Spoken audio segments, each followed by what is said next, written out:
Good afternoon, everyone, and welcome to the 2020 Right Stuff, Records on Women's Battle for the Ballot. My name is Dorothy Dougherty, and I'm the Programs Director at the National Archives at New York City, and I'm thrilled to welcome you here today for our discussion. This afternoon, I'm joined by authors who have researched records and found the right stuff to tell their stories about women's rights, women's suffrage, and beyond. But before I introduce our panel, I'd like to remind everyone that the National Archives Foundation gift shop has all of our authors' books available for purchase at a 15% discount. So if you go to the nationalarchivesstore.org and use the code BOOK15, you can purchase these books at a discount. Please note, we will also be taking questions from the audience at the end of our program. So if you have any questions, you may enter them into the YouTube chat box, which is being monitored by our staff, and we will hopefully get to your question at the end of the program. If you don't have a question, we would love to know where you're watching from. So you can just tell us where you are, and we'll give you a shout out. So without further ado, I'd like to begin by welcoming our authors. The first person I'd like to introduce is Winifred Conkling. Winifred has written books about young adults, for young adults, and has written a book called Votes for Women, American Suffragettes, and the Battle for the Ballot. The next author is Marjorie Spruill.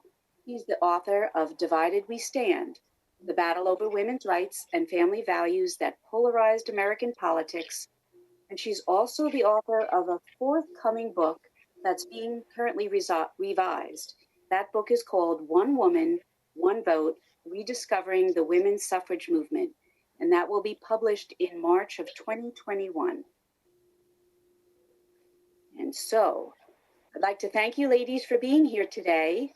We are thrilled to have you on this conversation about how one writes the right stuff. So we thought we'd begin our discussion today by talking about the writing process. And we'll frame our discussion around the writing process as a result. So first, let's talk about topics and how you chose the topic to write about. And I suspect that each of you came to your topic differently. So let's talk about your inspiration. Winifred, would you like to tell us what inspired you first? Sure. As is often the case with writing, one project leads into another. And I had been working on a book that involved Irene Curie, who was a physicist and had some breakthrough advancements in science. And in my research for that book, there was a throwaway line about how women in France did not earn the right to vote until 1945. And that just bowled me over. And then I started to think 1920 is really not as far back in history as it sometimes seems, and the idea of addressing the centennial of suffrage. So that made me focus on, remind me, frankly, that this anniversary was coming up. And I am the mother of 3 daughters, and I know they are not always taught all that I wish they were about women's history and about women's suffrage. And I do think that there's an opportunity when we reach these centennials to both remind people about this piece of women's history and to fill in the gaps that they may not be getting in other contexts. Wow, that's great. And Marjorie, how about you? Well, in my career, I've been writing mainly about women and the vote, whether it was getting the vote or using the vote, pretty much throughout. And I started out by working on women's suffrage. There's a slide with the cover of One Woman, One Vote on it, I believe, that you could put up on the screen. I published this book originally 25 years ago as the companion volume to a PBS documentary for the 75th anniversary of women's suffrage. And now we are expanding it, revising it, and bringing it up. It will actually go through the 2016 election in the last chapter about women with the vote. We'll see what we do with it this November. But I got involved in this in the first place so long ago when I actually had a summer job in the Department of Archives and History in North Carolina. I was in school at Chapel Hill, and I had an assignment to work with a former First Lady as she got started on a book on First Ladies of the state. And so in those days, they let you go back in the archives and poke around, or at least they did in Chapel Hill where I was a student. And I came across this box that was labeled Equal Suffrage League of North Carolina broadsides, meaning posters. And so I dug in, and right away I found ones with really surprising headlines like woman's place is in the home, therefore they should vote. I'm going, what? And then another shocking one, women's suffrage will guarantee white supremacy. And I had learned in my classes that women's suffrage was about women's right to get out everywhere in society, and also that it had been an offshoot of the anti-slavery movement. So my point is that when you run into something that grabs your attention, it's partly because you know something about it, but you're surprised by what you hear, and it just drives your curiosity, and it's kind of like you're discovering an incongruity. And then I ended up doing an honors thesis about the women's suffrage movement in North Carolina, trying to explain those two broadsides, really. And then years later at the University of Virginia, came back for my PhD dissertation to expand that to the whole South. Many years later, after writing a lot about suffrage, I decided to explore another thing that had come to my attention. I moved to Mississippi in the early 80s, and it seemed like that every women's rights activist that I met was still talking about a terrible experience that they had had in the late 70s at a congressionally sponsored women's conference, International Women's Year conferences, where in their state meeting had been taken over in sort of a stealth method by Christian conservatives and John Birch Society members and Klan members, people who were including religious activists that are now what we would call the religious right. And I was off again on that subject. I had to track that down and find out what in the world was this big event that I had lived through and never heard of, and yet had so impacted all these people. So that's how it happened with me. Wonderful, wonderful. And so we're talking about inspiration, and I would like to just introduce, we have a third author joining us, and that's Miss Elaine Weiss. And Elaine has written the book called The Women's Hour, The Great Fight to Win the Vote. And Elaine, thank you for joining us. We were just talking about what is your inspiration or how you chose the topic to write about. Would you like to comment on how you got your inspiration for your book, The Women's Hour? Oh, and Elaine, if you just unclick your mute, thank you. Great. Oh, it's back again. You need, Elaine, if you wouldn't mind, just click your unmute again. Okay. Great, thank you. Sorry. It's great to be with all of you, especially my friend Marjorie. Well, I'm trained as a journalist, not an historian. But I had spent many an hour in the National Archives doing my first book, which was about an organization of women in World War I called the Women's Land Army. And I have a very, very vivid memory of going to the archives in College Park and asking, if there was anything about this organization. I knew it existed. I had interviewed someone, an elderly woman who had been part of this some years before, and they said, no, there really wasn't. And I said, well, okay, I can just kind of go look. And of course, there was lots at the archive, but it was never labeled Land Army. It was in several or many different sections of the archives, under World War I war information, under women's organizations. It was scattered and had never been pulled together. And that taught me a big lesson about research. And in some ways, what Marjorie is talking about, the serendipity of coming across a document that leads you to another document that leads you to another. When I was looking for another project, I realized that one thing I was very interested in was I'm an active political American woman, and I'm aware and involved in politics, and yet I had no idea before discovering the wonderful books that had been written before, how I, as a woman, had obtained the right to vote. And this kind of embarrassed me. And I asked some friends, and they clearly didn't know either. And I thought, this is a very strange gap in our understanding of our American history. And so I started kind of messing around and looking for a way into the story. And I was following the money. I guess that's my journalism training.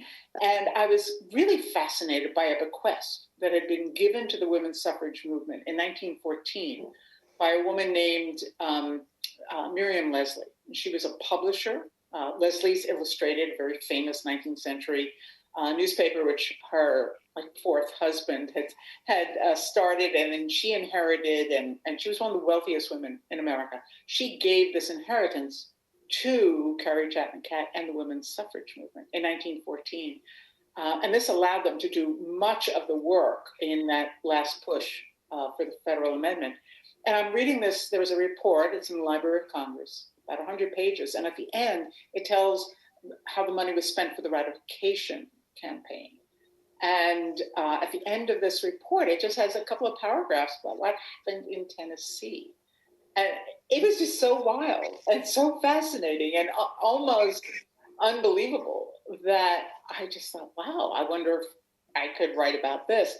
And what I had to do then is to go back and research and discover Marjorie's books and others that had been put together that told the story of what happened and how that became my prism for exploring the larger suffrage movement, because I was lucky enough, the people who were there in Nashville allowed me to reach back very naturally, organically to the foremothers, shall we say. You know, I'm talking about the second and third generation suffragists, and they naturally touch the first. And so I could have a front story, which is the ratification fight in Nashville for the 36th state, but also to be able to sort of broaden the lens and tell the bigger story. But I stand on the shoulders of books like Marjorie's, which allowed me to really have access to the primary sources. So it was, you know, I know that I did not dig new ground.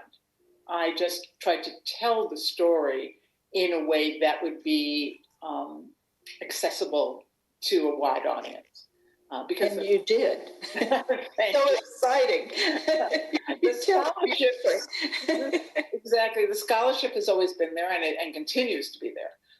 So I just was lucky enough to be able to weave that into a story, and I had to learn techniques that I had never learned before, either in my journalism career or in writing that first book on the land army, which is suspense.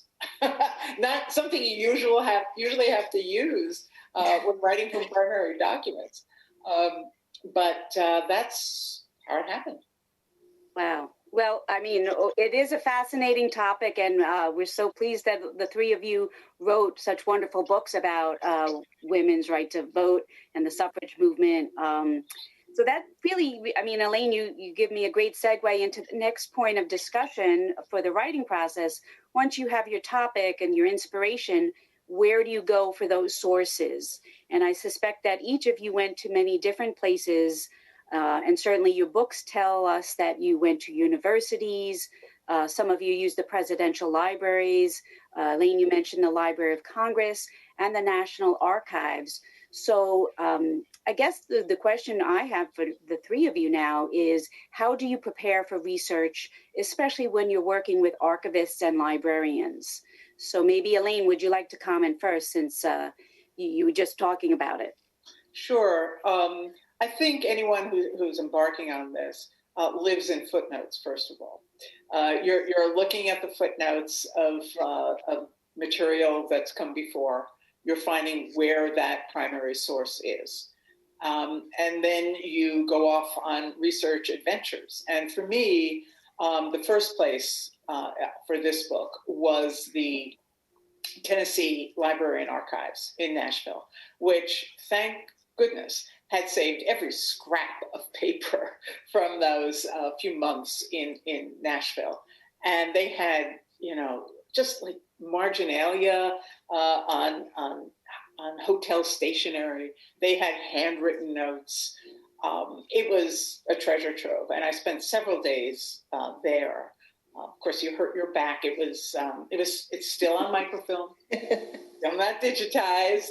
So you're, in a freezing basement and, rolling through the microfilm. Luckily, things have progressed since 6th grade, and you can now make PDFs from it. You don't have to put it on that. Remember that Thermofax paper that used to roll up on itself. So things have improved. So that was my primer, and that also allowed me to see places. For me, that was also going to be important, to see the places in Nashville that I would be writing about. That turned out to be essential, to walk through the State House, to be in Union Station, of course, to be in the Hermitage Hotel, to see the layout. And I went in August. This is a different kind of research, to feel the heat. I wanted to experience the heat, because everyone talks about the heat in their notes during that period. And I realized I needed to feel it. Now, I live in Baltimore, so we do have heat and humidity, but it was a bit more intense. And that was important for me to realize. And realize I had no air conditioning and we're wearing 10 pounds of clothes. So it made me much more empathetic to their complaints about the heat. Other places that were very important to me, Library of Congress, because they do have the papers, the official papers of the National Women's Party and the National American Women's Suffrage Association and many of the leaders. And that allowed me, I could see the correspondence between the Women's Party organizers and Alice Paul every day. I could see the fundraising letters going in and out. I could chart that really daily. The Schlesinger Library at Harvard is essential for anyone doing women's history. And it's a wonderful place to work. And they had personal papers that I used. And then there was a variety of places that were important, including seeing that there was an unpublished manuscript, a memoir of one of the suffragists up at a state college in Pennsylvania. So I got in the car and went up there and read it, and took pictures of it. So that, and a lot has changed because of digital technology. So I could read the newspapers in Tennessee, Library of Congress chronicling America, and then other databases that allowed me to really chart how this was covered, and had a lot of quotes that I could then use as a much more direct expression of what was going on. Great. Winifred, would you like to comment on how you prepared with archivists and librarians? I would actually like to segue into my first stop, which was to Seneca Falls. It was important for me because my book is geared toward young readers. And as a result, one of my primary objectives was to humanize and make these women in history not just sort of two-dimensional women who march through and perform certain tasks. One of my primary goals was to make them whole. And to do that, I wanted to see where Elizabeth Cady Stanton lived, being in her home, seeing where the first women's rights convention, or the 1848, whether or not you think it's the first, where that actually took place. And one of my goals as a writer was not just to cover the historical facts, but to help readers better understand the motivations of these women. So one of my opening anecdotes involved Elizabeth Cady Stanton, and again, aiming toward young readers. When she was 11 years old, her brother, her fifth brother, to die, and her father was mourning the loss of his final heir. and he was crying and mourning alone. And Elizabeth went and crawled onto his lap and tried to console her father about the loss of her brother. And he said, "If only you were a boy."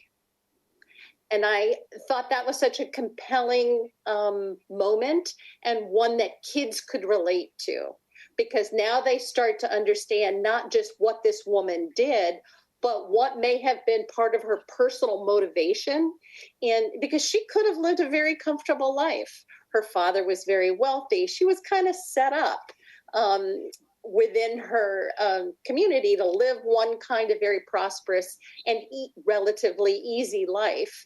And instead, she chose to go against the system, as did many of these women heroes. So it was important for me to try to contextualize them and to help readers appreciate what may have motivated them to take these risks.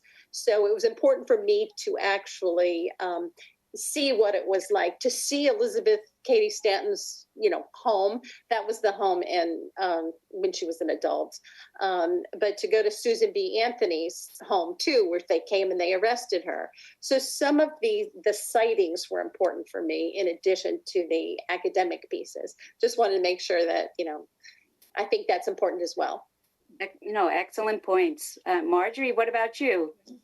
Well, I think I'm going to answer this question sort of like a history professor, because I've actually been teaching this for many years to undergraduates and history majors and to graduate students who are getting ready to be researchers. And so here's what I tell them, okay?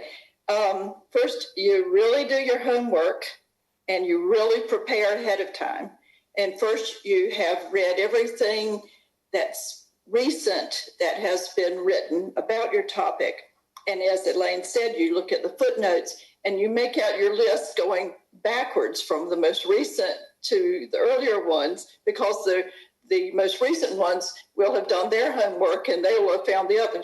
Okay, so you have done all your background reading so that when you approach the primary documents in archives, you'll have some pegs to hang it on in terms of knowledge, okay? And then you do your homework about going to that particular archive. The first thing you've done as you're doing that secondary reading is you're making this list of questions to guide the research. What do you need to know in order to write about this?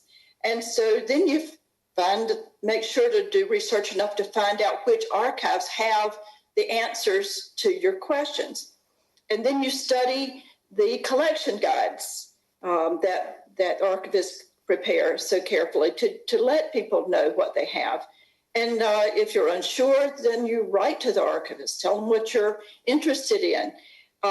Let them know also, when you're coming and what you need to see. Sometimes they have to get these materials from remote locations. You also have to think about permissions. We're getting down to the nitty gritty here, but everything that's in an archive isn't automatically available to you. Sometimes the archivist will let you know that you will, before you come, that you've got to write people and get permission. If you're going to a presidential library, for my Divided We Stand book about the 70s and beyond, I was looking at the Carter and Reagan and Ford libraries. So sometimes there are things there that you'll have to actually go through filling out a Freedom of Information request. If other people have done that ahead of you, then you're lucky, and that piece of material has been cleared, but you need to find out before you get there. The most important thing to remember is something that beginning researchers seem not to understand, particularly students, and that is that the archivists are trained professionals who are also there to help you. And in addition to being nice people who love their work, they're also people who are not there just to preserve materials and keep you from harming them. They want to make sure that people use them. And so they're delighted to help you at every stage of research, whether you're beginning or whether you've been doing this for years.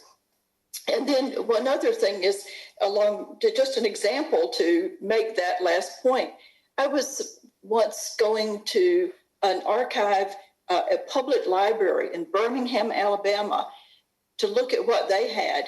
And while I was there, the archivist said, I know you're looking for things on the suffragist Hattie Ruffner Jacobs. I said, yeah. And she said, some of the best stuff on her we don't have. It's in private hands. Her family still has it, and they live here in town. She said, why don't I call them and see if they'll let you come over and look at them? Wow. This is proof about how nice these archivists are, And so she did. They said, yes, but, she's got to come here to look at them. So I'm thinking, oh, my God, there's 3 diaries, and I've got 1 day. And the archivist said, yeah, but tell me what you're looking for, and I'll go through some of the others. So she went with me. And so, that's the kind of people that you run into sometimes. Now, she did confess that they had had their eye on those diaries for years, and they were really eager to get them into their collection. But nonetheless, you form these relationships with the researcher and the archivist that are really important. And I have, as my students have told me over the years, I speak so highly of archivists all the time that some of them have become archivists as a result. And so I'm all in when it comes to that subject. Wonderful. I'm so glad you mentioned that and said that the archivist is there to help you. I mean, that's certainly true. I've never met an archivist who doesn't love their job, I'll be honest. So thanks for saying that. Before we move on to the next point, I just want to give a shout out because we have staff monitoring our chat box. And I just want to let you know, we have people watching us from Durham, North Carolina, from Virginia, New York, Missouri, Maryland, Pennsylvania, and Washington, D.C. So welcome, everyone. Thank you for watching us. Okay, so let's continue on. Yes, Winifred. Can I jump in one real quick? In addition to visiting these remote sites, in my work, I always try to also provide links because there are so many excellent online resources. And since, again, I'm trying to gear a lot of my research toward younger readers who may be doing their work in an academic setting, in high school or middle school, I think it's important not to overlook that vast treasure trove of material that's available online. And Gutenberg, in addition to the Library of Congress and, of course, the National Archives, and there's searchable databases. And I feel one of my objectives within my work is to provide links and ways that readers can then, from their own home and their computers, they can continue and do their own research projects to take what we've done in our work and go a little bit deeper. So that emphasis on materials that have been digitized, and every day more and more stuff is online. So just to kind of put a shout out that there is both so much available online and that it is material that uniquely serves writers, researchers, and students who might be able to access that material from home. Excellent point. Thank you. So we are talking about the 19th Amendment and the centennial of the 19th Amendment. And so I want to turn the focus to what has been receiving a lot of attention this year. I mean, certainly historians and scholars have been talking about the anniversary of the 19th Amendment, but they're also talking a lot about people of color who were left out of the movement. And that starts very much at the beginning with Seneca Falls, and it even goes up to the 19th Amendment ratification. So my question to you is, when you were doing your research, did you find stories or this point actually reflected in your research? Did you find people missing in that story? And if you did, can you tell us about it? And maybe I'll start with you, Elaine. Yeah, well, very quickly in my research, I realized that race was going to be a very important part of the story I tell. That's because it's very important to the entire suffrage movement, which emerges out of the abolition movement. And that the women of the first generation, many of them are abolitionists before they become suffrage workers. But it also became clear that in Nashville in 1920, which is when my book takes place, that in that final ratification fight, that race was going to be weaponized. And it was going to be used as a cudgel against the idea of a federal constitutional amendment for women's right to vote. So I have to deal with race a great deal in my book. And what I realized was there was a lot of talk about race in the canon, shall we say. And there was some extraordinary research done quite a while ago on Black suffragists. Scholars who had dug this up. So it's not like it's a new discovery. I think anyone who's dealt in the field knows this isn't, some 2020 revelation. We've been dealing with this. We've been trying to get these stories. The interesting thing is, when asking why we haven't known these stories before, and there are a lot that we do not know. And speaking from my own experience of trying to dig out more about the African-American suffragists I encountered who are part of my story, which is just one little sliver, but still, I realized that those stories, those narratives are not in the usual places. You're not going to find them in the 6-volume history of women's suffrage. But then you're not going to find Alice Paul in there either. So you have to realize that even what's considered the definitive for many years history has real gaps. And it was a political telling of the story. But besides that, they're just not, if you go to a state archive, there's not going to be a folder that says Black women suffragists. That just rarely exists. Those stories are actually in different places than the usual white women's suffrage story. They are in church records. They're in sorority records. They're in Black women's club records. And those are more difficult to dig up. When I was trying to find more information about a very important woman in my story, an African-American suffragist in Nashville, there was very little. There was very, very little. I know that there's a project in Tennessee the last few years called Chick History, which has been going around sort of like Antique Roadshow. And they've been going around to different towns and saying, okay, everybody, bring up what's in your attic. Bring up those family Bibles. Let's see if we can find those stories. So they are on a different strata of digging. And that's made it more difficult. And one of the great advantages of this centennial, I think, is that it has inspired more and deeper digging. And so those narratives are coming out now in greater, I hear here in Baltimore, we put a historic marker at the place where African-American Women's Suffrage Association met.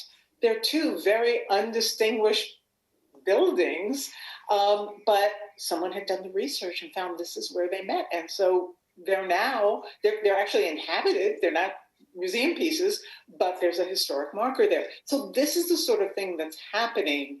And it complicates our story. It challenges the accepted stories, but it's not like it's a brand new idea.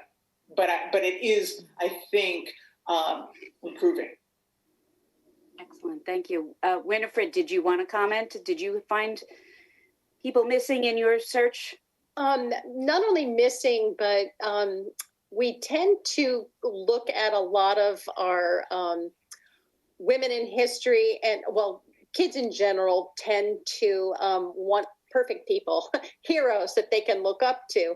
And I think there's always been a challenge when you look at like Elizabeth Cady Stanton and Susan B. Anthony and some of the very racist positions that they ended up taking in terms of means to an end.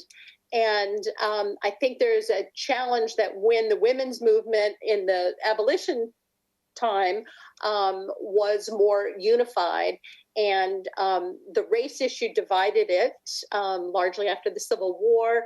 And what a powerful lesson for all of us, but for young people in particular, to appreciate the kind of intersectional ways that we are more powerful as groups when we can unify, find out where we have overlapping interests, and become a voice for change. And I think there is an important historical lesson when we look back and we see women's suffrage after the Civil War, when it divided, it became weaker. And there's a take-home message in terms of political activism today that I think could resonate with kids. Marjorie? Well, I think it's also important to think about that when you're looking back in history, that you need to really study the context, not just the individuals. And these women, Susan B. Anthony wasn't saying racist things because she hated Black people. She was saying racist things at that time in her life because she was desperately trying to convince racist politicians, well, in that case, she was mad because her goal had been universal suffrage for all. She had just led an organization during the Civil War to try to get massive number of petitions on to get Congress and the president to end slavery, to make the war not just one about the Union, but end slavery. And they helped to provide the political context for the 13th Amendment. And then, so then she's being told by previous allies, this is the Negroes Hour, the phrase that Elaine later took her book up. The Woman's Hour took another 50 some years to come. And that was what she was afraid of, Anthony. And that's why she was acting that way. And then later on in her life, as the suffrage movement continues in time to a new period and a new political context, which was the absolute nemesis of race relations in the country. At that time, suffragists who were leading their strategy felt that they couldn't they couldn't speak out for African Americans to get the vote, or they wouldn't get the vote. And it's a very depressing lesson in how, as you say, there's sometimes not enough freedom to go around at a particular time in history. But whether or not they had all stuck together, the suffrage movement would have succeeded. They barely succeeded in that political context as it was. So it's very complicated story, and one I think, Elaine, you tell extremely well when you are explaining what was going on there in Nashville, and how sometimes it seemed like Carrie Chapman Catt is speaking out of both sides of her mouth. So if you could put the slide up about the New Women of the New South book. When I was first researching the topic of women's suffrage, again, I was focusing on the Southern states, which was the absolute nemesis of the suffrage movement. And of course, the place where it faced the most opposition and very little success. And the white conservatives there were seeking to reestablish white political supremacy. And they are focused completely on disfranchisement of African-American men, or countering the effects of their votes, and saw the suffrage movement as a spinoff of anti-slavery. They thought Susan B. Anthony was an absolute committed to equal rights and to miscegenation and on and on. And they hated the movement like they hated her. And anyone who was white or Black who dared to speak up for Black suffrage was in serious trouble in the Southern states at that time, of ostracism or violence, being run out of the region, or death. And so when I'm looking at this movement, trying to understand what they were doing, their strategies, who was in it, I ended up focusing largely on white women, because I was looking at the suffrage organizations, and they were run exclusively by white women and excluded Black women deliberately. So if I was looking for their records, and I crawled all over the country trying to find those, I found, or if you read that book, you find tons about race and racism, but less about Black suffragists who were deliberately excluded later. Now, later, in other books I have written by them or edited books that included works by them about them. But it's very interesting how scholars have had to go, as noted earlier, specifically to African-American women's organizations, to voluntary associations, or to their churches. And there, scholars have found a treasure trove of information about African-American women's commitment to the suffrage movement, and not only for women, but for the men of their race who were categorically being excluded at that time. But they were also trying to build support among Black people to get them to support women's suffrage. And they were working hard toward that end. And their stories are just absolutely amazing.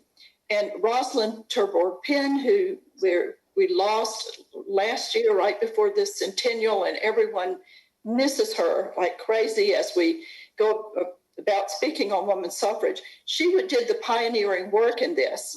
And what's really disgraceful was that that dissertation was probably the most heavily used unpublished dissertation for so long, because publishers, to their everlasting shame, were saying people aren't interested in Black women in the suffrage movement. And Ann Scott and others helped her get that book published. And of course, it's turned out to be one of the most important things of all. But again, they're going to not just to look in the women's club records, but in one of my friends, Glenda Gilmore, a wonderful scholar, a book called Gender and Jim Crow. She found African-American women in the South working for women's suffrage, in part by being down on her knees in dusty closets and attics of Black churches, looking for those records. And they were there, and she found them and wrote about them beautifully. And then there's that wonderful story about Rosalind Terborg Penn turning up on the doorstep in Washington, D.C., of the wonderful Adele Logan Alexander, who up to that point had not known much of anything about the woman that she was named after, whose portrait was over her shoulder in that foyer when Rosalind came to the door, asking her to tell her what she knew about her grandmother, who had been a suffragist. And then that sparked her curiosity, and Adele has gone on to just do beautiful work about her grandmother. And of course, as you pointed out at the very beginning, Dorothy, during this centennial, that has been one of the main things that everybody has been interested in. As Elaine said, people have been doing work on these suffragists, Black suffragists, for a long time. But people are really paying attention to it more than ever, and that is then in turn sparking more work to be done. Yeah, I just want to say one more thing, which is, and I think we've all encountered this, is in the centennial years, you see in the media a sort of flattening of this story, a simplifying of it when it's really very complex.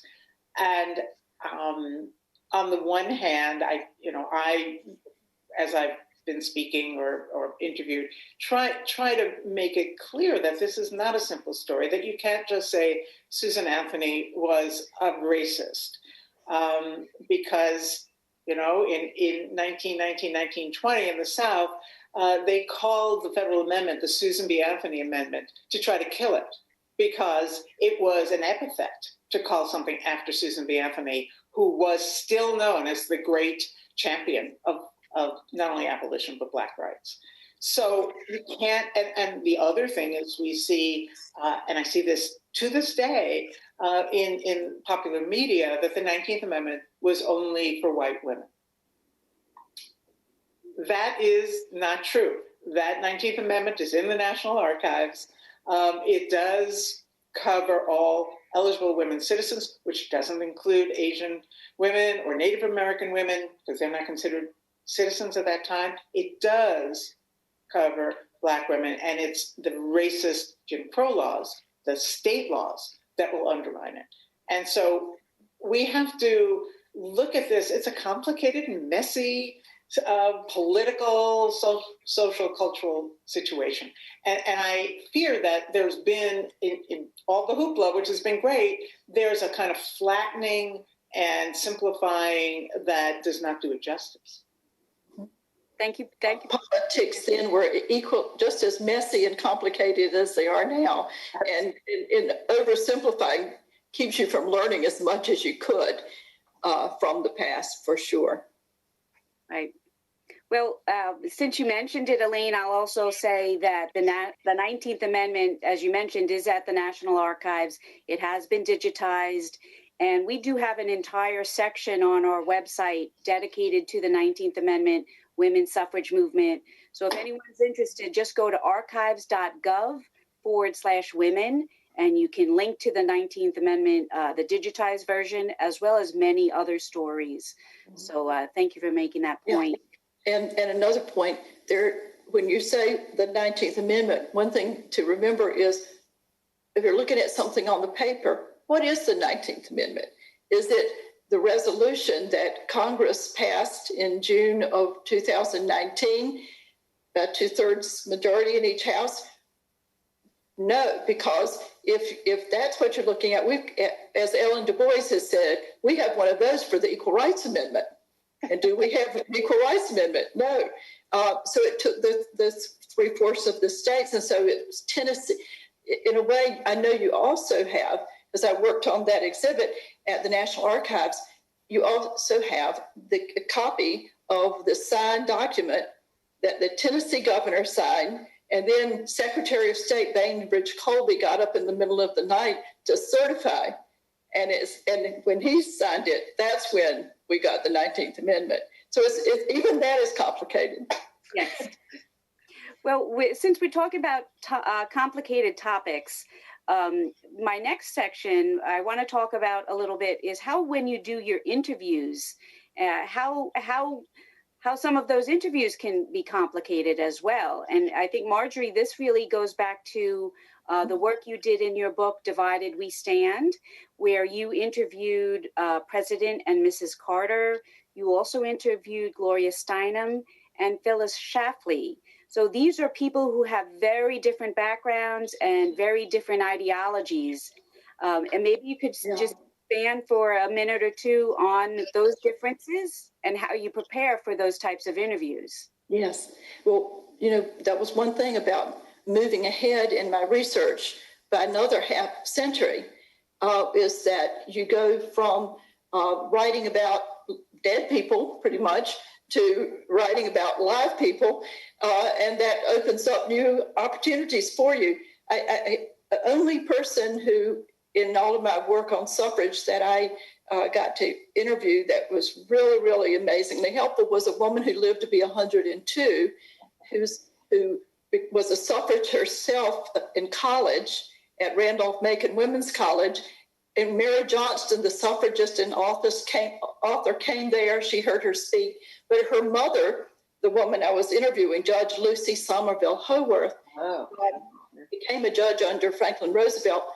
She went to all the suffrage conventions with her mother. She knew Anna Howard Shaw and had looked up to her. Anyway, I didn't have many opportunities to do that. So when I had this chance to interview live people, the very first one I interviewed, amazingly enough, was Phyllis Schlafly. And part of that was because access to her was incredibly easy. And that, in fact, was one of the secrets of her success, is that she made herself available to the press and to writers and researchers all the time and always had lots to say. But when I did it as a telephone interview, and when I called and we were all getting set up, I said to her assistant, "Wow, I'm so excited. This is the first time I've had the opportunity to interview a subject who's actually still living."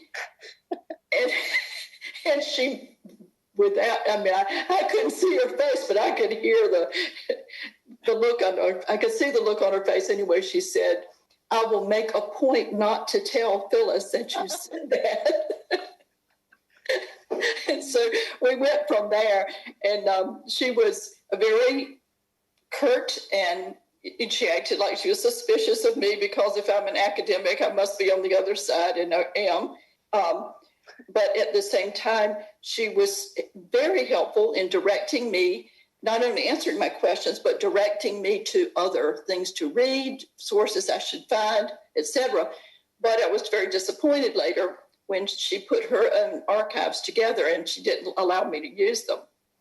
But anyway, as far as these other interviews, it was super helpful to be able to talk to living people. Though one of the things that you discover when you're a scholar interviewing living people is that you've just been looking at what they were doing day before yesterday. You've been in their papers digging around in things that they hadn't thought about in 50 years, and so you run into some interesting situations. So rule 1, you carefully make out all your questions before you go to the interview. Rule 2 is you prepare for those to go all to hell after you ask the first question when they take you off in another direction. And Jimmy Carter, the interview with him was just classic. I was interviewing him about the International Women's Year, this UN-sponsored decade of programs trying to boost women's standing in the world, and particularly about the congressionally sponsored program that he inherited from Gerald Ford, and that ended up with these conferences in every single state where they elected delegates, and went on to a national women's conference where his wife, Rosalind Carter, and Betty Ford and Lady Bird Johnson were all there, along with every famous woman in the country at that time. And it was just a huge, big deal. But then the conservatives had another rally across town that really turned out to motivate and solidify them as a political force in our country's history. So here I am getting ready to interview him about this, and I have my questions all prepared. Rosalind was there later, but she wasn't there yet. And so I sat down. He said with his nice smile, "Well, young lady, what is it that you want to talk to me about today?" And I said, "Well, I'm writing a book about the IWY." And he smiled again and he said, "And what is that?" And I'm thinking, oh my God, and as it turns out, I'm thinking, I'm getting ready to write a book in which I argued that was one of the turning points in his whole political career. And he doesn't know what I'm talking about. But it turns out that was highly relevant, because the fact that he ignored this, paid no attention to it, didn't handle it very well, turns out to be one of the reasons that it was so important. But then about that time, his wife comes in all happy. She was there. It was one of the highlights of her life. And she wanted to talk about it, and it all turned out to be very interesting. But the beginning of it just threw me for a loop. Well, that's all I should say. Now I'm taking up too much time, but excellent points. I'm just looking at the time, and we have a few more points we want to make, and we also have a number of questions from the audience. So I just also want to give a shout out. We have someone who just joined us from Michigan. So welcome, Michigan. So we have a nice group of people out there. So I'm going to just recap. So we talked about our topic, our inspiration. We talked about really challenges that you've encountered and things that you've identified. We've talked about the writing process, focusing. Let's talk about how you read through materials. And this particular point, I'm wondering if, Winifred, you would make the point, because in your book, Votes for Women, you utilize a tremendous amount of visual material to tell your story to a younger audience. So how do you decide what you're going to use to tell the best story, especially if there's a lot out there? There is a lot out there, and for my projects, unfortunately, we have a limited budget. So one of the most important things when you're accessing photographs is whether or not they're in the public domain. And, that's a reality we all have to deal with. it was important for me because I do think so much information is conveyed visually, particularly for young readers. They can get a sense of time and context. Clothing provides a lot of information. So there's an awful lot conveyed visually that also can help young readers, remind them that what they're reading about is true, that what they're reading about actually happened. These are real people. This is real history. And I think it can bring a lot of life into the text. So, and, you know, a lot of younger it grounds them in the text, and it also breaks up their reading, which is also helpful when you're dealing with younger readers. So, you know, you look for whatever is out there, and then you can compare different images. And sometimes, you know, there's the clarity, who the subject in the photograph is, and what is the story around it. I've often thought and recommended to teachers, and frankly now it applies to just about everybody, that so many kids are being homeschooled or, you know, learning from home these days, that there are searchable databases, you know, going through the Library of Congress. And you could do some very interesting work, frankly, by simply utilizing those visual or assigning people visual you know, images, and then asking them to write what's happening. You know, the 1913 parade, the suffrage parade. There are so many stories within that and such powerful imagery that can support it.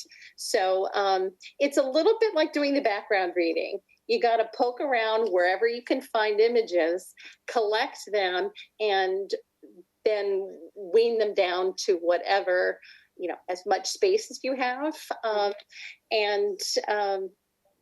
Yeah, so it's also, I think, a good reminder that this is an excellent tool that is online and available to teachers and to young readers. So if somebody's actually doing a report, a student ought to utilize those backgrounds. You know, you can look and see what visual materials are there to support your argument too. Yeah. And Elaine, well, maybe you could respond to that, but also kind of factor in the editing process, because I suspect weeding materials through, you know, weeding down the materials is similar to the editing process. You're not just editing the words, you're editing the content. So maybe you could speak to us about your background as a journalist and how you do editing for your books. Well, again, we all use a whole variety of different kinds of documents.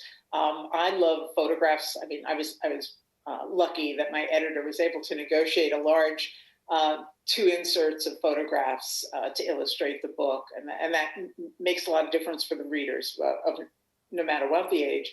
But also as a researcher, for me to look at those pictures and be able to see the places, see what they're wearing, see the expression on the faces of the men who are jeering and throwing things at the suffragists. These are really telling, even if I don't write specifically about that.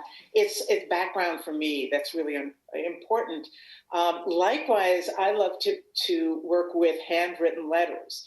I think historians of the future are not going to have that advantage, but it tells you a great deal.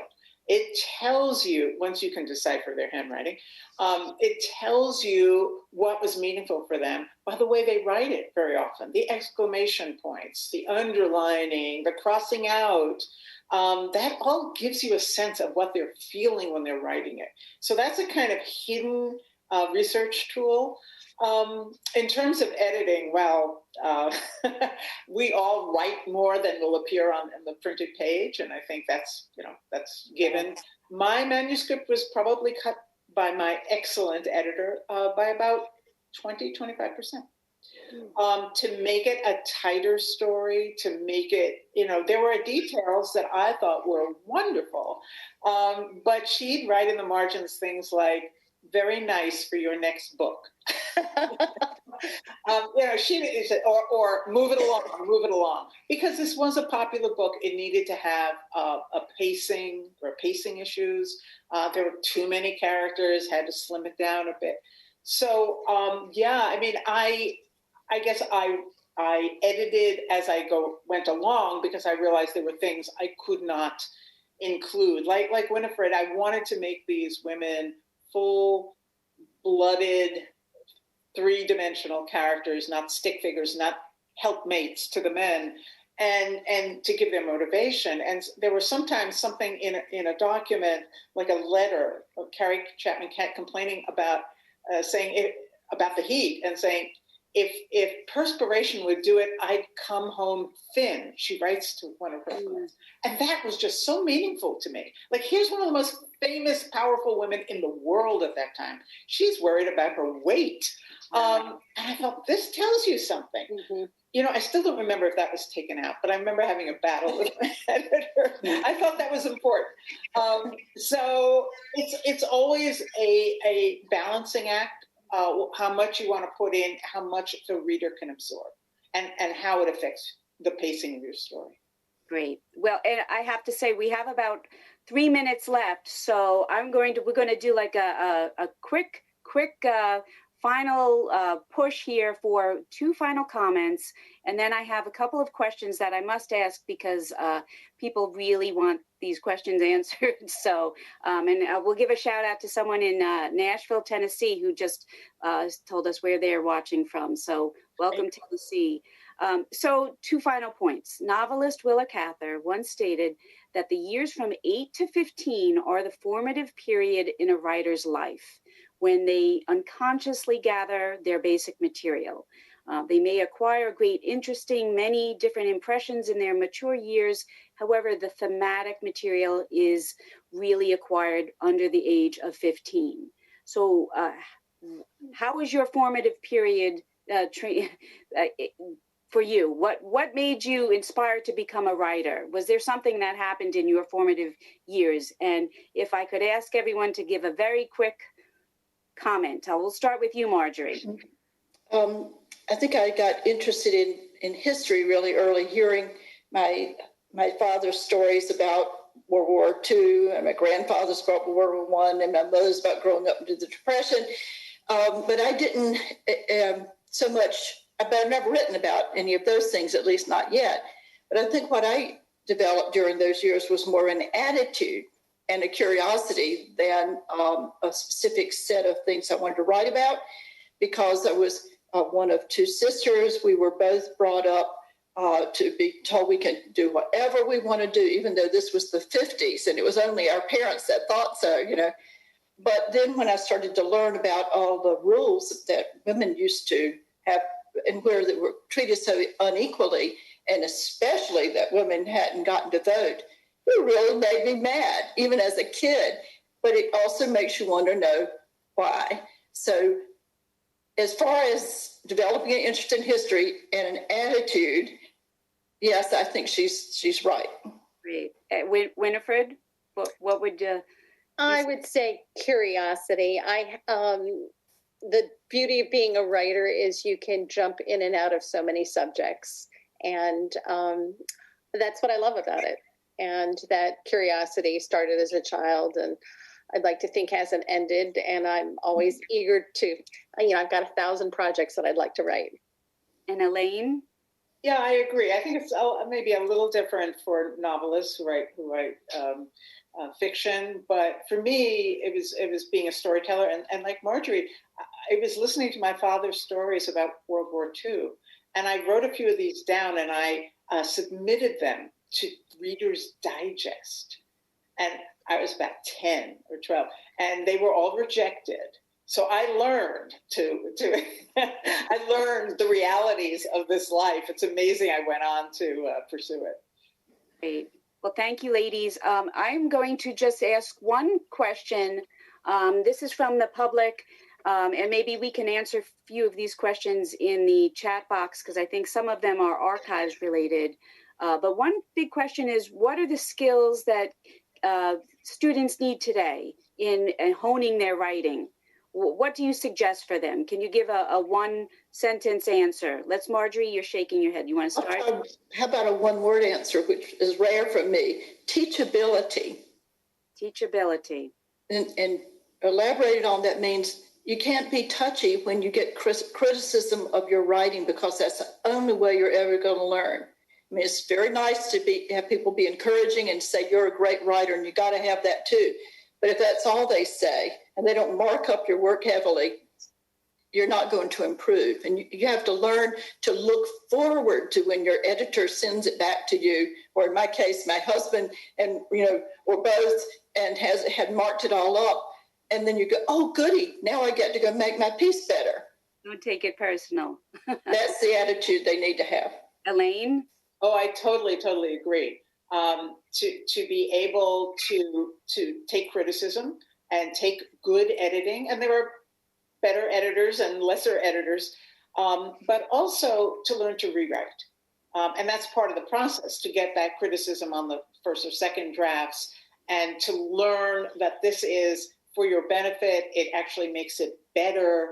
And even when you're making that first draft, you should be doing drafts within that, because approaching it anew makes it better.